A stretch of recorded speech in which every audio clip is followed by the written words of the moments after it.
Let me be clear, this would be a catastrophic outcome, and this catastrophe would occur on two dimensions. The first relates to the financial system and macroeconomy. If Congress does not take action to raise the debt limit, Treasury's cash balance will reach an insufficient level to pay the nation's bills. The United States government is currently using the working class and poor people as a bargaining chip to try and get their own agendas passed or whatever bills they need to or whatever deal they want to make through. And what we're talking about here is the debt ceiling situation that we are currently in. And you have dinosaurs like Janet Yellen, as I showed you in the beginning clip of this video here, trying to explain kind of the severity of this situation. Now, here's the kicker. Janet Yellen is also an individual that said that inflation was transitory. Obviously incorrect. Here's the other kicker. That clip that I showed you guys at the beginning of this video isn't recent.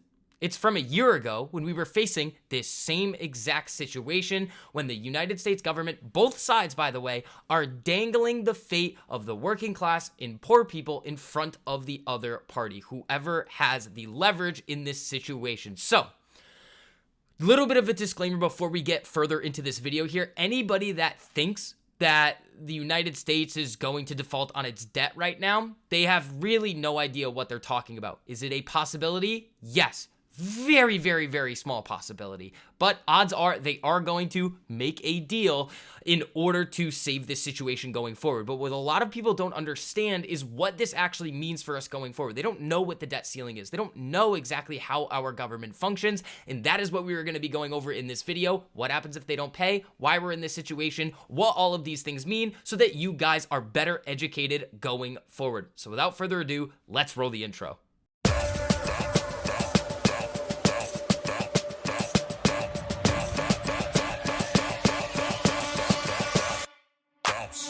Now guys, before we go any further in this video, if you guys wouldn't mind dropping a like on this video, dropping a comment down below, and subscribe if you do like videos like this. It helps get these videos out to more people so we can help better educate basically the American population who is interested in these types of concepts, because again, not only financial literacy, then the lack of financial literacy being a problem, but people just don't necessarily understand what a lot of these terms mean when they hear it in the media. And again, guys, for those of you guys that do not know, Trade1348.com, the absolute best place to learn to trade, has a special limited time promo going on right now where you guys can get your first month completely free with code GAINS, GAINZ. This gives you access to all of the AI predictive algorithms, all of the alerts, real-time unusual options activity, a learning library of over 20 videos walking you through if you know nothing about trading all the way to being an expert, whether or not you are working a job, have a 9-to-5, or if you can sit at the screens every single day. It's the all-in-one, one-stop shop for retail investors. If you guys are interested, make sure that you guys take advantage of that free trial because it is not going to be around forever. Now, going back to this debt ceiling conversation, we first have to understand when this actually started. So I'm going to pop up this little screenshot right here. And as you guys can see, a statutorily imposed debt ceiling has been in effect since 1917. When the United States Congress passed the Second Liberty Bond Act. Before 1917, there was no debt ceiling in force, but there were parliamentary procedural limitations on the amount of debt that could be issued by the government. So all of this really started in 1917. Now, when we look a little bit further and we take a look at the most important concept here, again, another screenshot for you guys, deficit spending. Now, the way that the United States government raises money typically is taxes.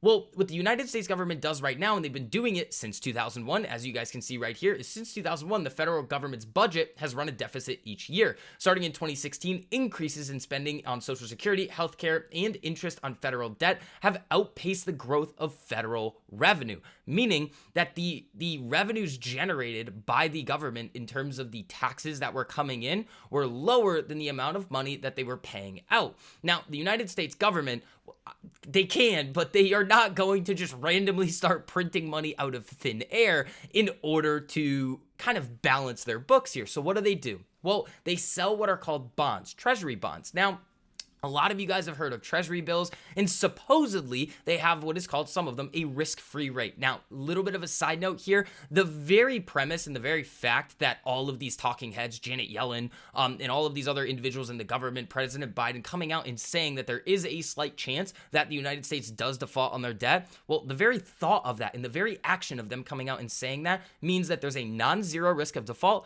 meaning that the risk-free rate of return isn't all that risk-free now, is it? Now, the one thing that you guys have to realize about this entire situation is that the United States government is so horrendously terrible at managing money. The example that a lot of people like to use in this situation when referencing the debt ceiling is as follows. So, you have an amount of cash, and that is what the government is able to generate through taxing everyday individuals like you and me. They have that cash. They spend it all. It's gone. Then what they do is they sell bonds to balance those books. Remember, deficit spending. They are spending more. They have more obligations that they need to take care of than the amount of cash that they are currently generating. So what do? They sell bonds, which is a debt obligation, in order to pay whatever else they need to, whether it's entitlements, whether it's paying military personnel, whatever it is. But then it comes time for them to pay that bill. It's effectively like putting it on a credit card. The credit card bill date is here. Well, they don't have any more cash in order to pay that. So what they need to do is go take out essentially another line of credit from the American people in order to continue paying this off. Now, what a lot of people like to look at in this situation here to kind of track where this debt ceiling is and what this debt actually looks like over time is the debt to GDP ratio. And we can take a look at this right here. So if you look at the debt to GDP ratio, the government debt back in about 2013, 2014 was currently sitting at about 100 to 102% of the GDP, the gross domestic product. Now, if you get to where we are currently sitting in 2022, it was 129% of the country's gross domestic product. It is rapidly increasing over time.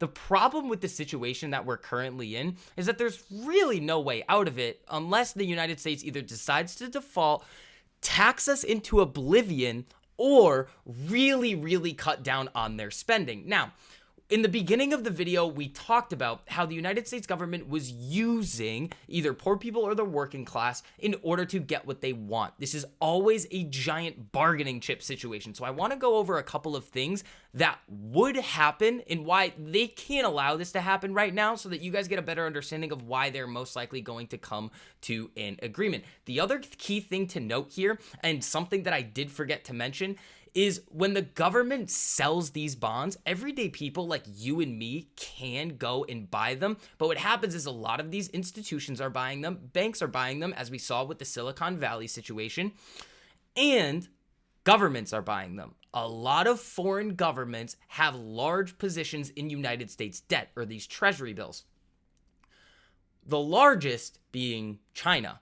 And as you guys can see right here, President Biden is going to meet with President Xi, or is having a call with President Xi very, very, very soon. So let's go over a couple of these things here. What happens if the United States government doesn't raise the debt ceiling? Well, the first thing that would happen is obviously the Treasury cash balance would not be able to pay its bills. But what does that mean?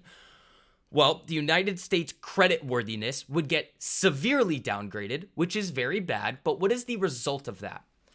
Well, interest rates would start to rise. When creditworthiness goes down, you can go through a very, very simple example of this. If you go and just look at the corporate debt structure of a lot of these different companies, you could see senior, senior secured, junior, and it goes all the way down. As you start getting to more and more risky debt, the yield goes up. Well, right now, our target interest rate for the federal funds rate is about 5 to 5.25%.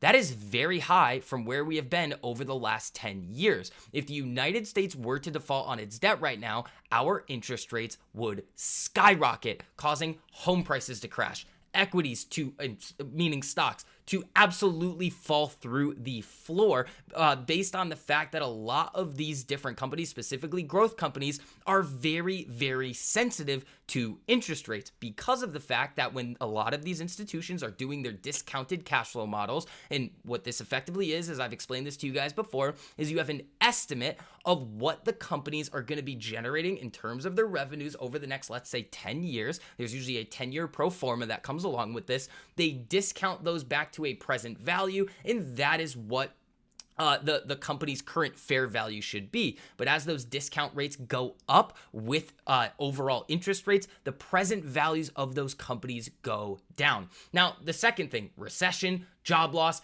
and this is the key thing, and this is why I said that they're really, really dangling this whole situation and the fate of poor people in the working class in front of the other side. All Americans who receive payments from the United States government, Social Security, child tax credit, military payments, small businesses receiving federal loans, that would stop. Now, with most Americans right now not having enough savings in their accounts, in being financially stable, this would wreak havoc on the entire financial system.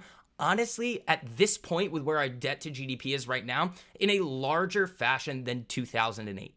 So guys, that's mainly going to wrap it up for this one. Hopefully you guys learned something and I was able to break this down in a way so that everybody can understand exactly what's going on within our government right now. If not, and you still have questions, do not hesitate to drop them down below. Follow me on Twitter or Instagram or TikTok. Shoot me a message. It's all short the VIX1. I will definitely answer any of your questions because guys, this stuff is important. I don't want any of you guys running around making uneducated decisions in the market. If you just think that the United States is going to default and then everything's going to come crashing down. So team, that's going to wrap it up for this one. Make sure you guys hit that like button on the way out. Subscribe for more videos like this. Take advantage of that trade1348.com free trial. Other than that, team, peace.